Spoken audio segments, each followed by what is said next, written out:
ಏ ಸಸಿ ಮದ್ದ ಬಾಯಿಲೆ ಅತ್ತಿರಿ ಕರದ್ರಿ. ಎಷ್ಟೊತ್ತಿಗೆ ಎದ್ದೀವ ಇವತ್ತ?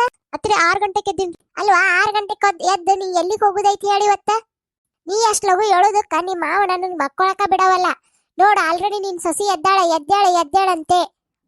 ಅಟ್ಲೀಸ್ಟ್ ನಿಂದು ನಿದ್ದಿನೂ ಪೂರ್ತಿಗೊಳಿಸಂಗಿಲ್ಲ, ನನ್ನ ನಿದ್ದಿನೂ ಪೂರ್ತಿಗೊಳಿಸಂಗಿಲ್ಲ. ಲೇಟಾಗಿ ಹೇಳೋ ಏನ್ ಮಾಡೋದೈತಿ ಎದ್ದ? ನಾಳೆಯಿಂದ 10 ಗಂಟೆ ಕೇಳಿಕ್ಕಂದ್ರೆ ನಿನ್ನ ಕಾಲ ಮುರಿತೀನಿ ನಿಂದು. ನನ್ನ ಮಲ್ಕೊಳಕ್ ಬಿಡು ಒಂದಿಟ್ಟು. ಸಂಡೇ ಸ್ಯಾಟರ್ಡೇ ನೀವು ಲಗುನ ಎದ್ದು ಕುಂತ್ ಬಿಡ್ತಾ. ಆಯ್ತು ಅತ್ಯಾರ, ನಾಳೆಯಿಂದ ಹಂಗ ಮಾಡ್ತೀನಿ. ಅತ್ತಿರಿ ಇವತ್ತು ಅಡಿಗೆ ಏನ್ ಮಾಡ್ಲಿ? ದಿನ ಇದ ಮಾಡ. ಅತ್ತಿರಿ ಅಡಿಗೆಗೆ ಏನ್ ಮಾಡ್ಲಿ? ಅತ್ತಿ ಅದು ಏನ್ ಮಾಡ್ಲಿ? ಅಲ್ವಾ ದಿನ ಮನಿದ ಊಟ ಯಾರು ತಿಂತಾರ? ವಾರ ಇಡೀ ನಿನ್ ಕೈ ರುಚಿನ ತಿಂದಿರ್ತೀವಿ. ಇವತ್ತೊಂದಿನ ಹೊರಗ್ ತಿನ್ನು ನನ್ ತಿಂದರ. ಒಂದ್ ಕೆಲ್ಸ ಮಾಡ, ನೀ ಹೋಗಿ ಮಕ್ಕೋಗ. ನಿನಗೆ ಆರಾಮಿಲ್ಲ ಅಂತ ಹೇಳ್ತೀನಿ. ನನ್ ಮಗಗ್ ಫೋನ್ ಮಾಡಿ ಹೇಳ್ತೀನಿ, ಬರ್ಬೇಕಾದ್ರೆ ಅಲ್ಲೇ ಏನಾರು ತಗೊಂಡ್ ಬಾ ಅಂತೇಳಿ. ನನಗ ಮಾಡಂತಂದ್ರ ನನ್ ಕಾಲ್ ನೋವಾಗ್ಯಾವ ಅಂತ ಹೇಳ್ತೀನಿ. ನೀನು ಹಂಗ ಹೇಳ. ಏನ ಹೊರಗಿನ ತಿನ್ನು.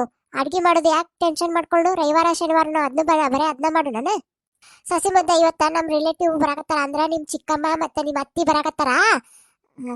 ಪದೇ ಪದೇ ಹಗ್ಲೆ ಮುಗ್ಲೆ ಚಾ ಮಾಡಂತಾರ. ನೀ ಏನ್ ಹೇಳು, ಹಾಲ್ ಖಾಲಿ ಆಗ್ಯಾವು, ಆಮೇಲೆ ಸಕ್ರಿ ಖಾಲಿ ಆಗೈತೆ ಅಂತ ಹೇಳ. ಒಮ್ಮೆ ಮಾಡ್ಕೊಡು ಏನ.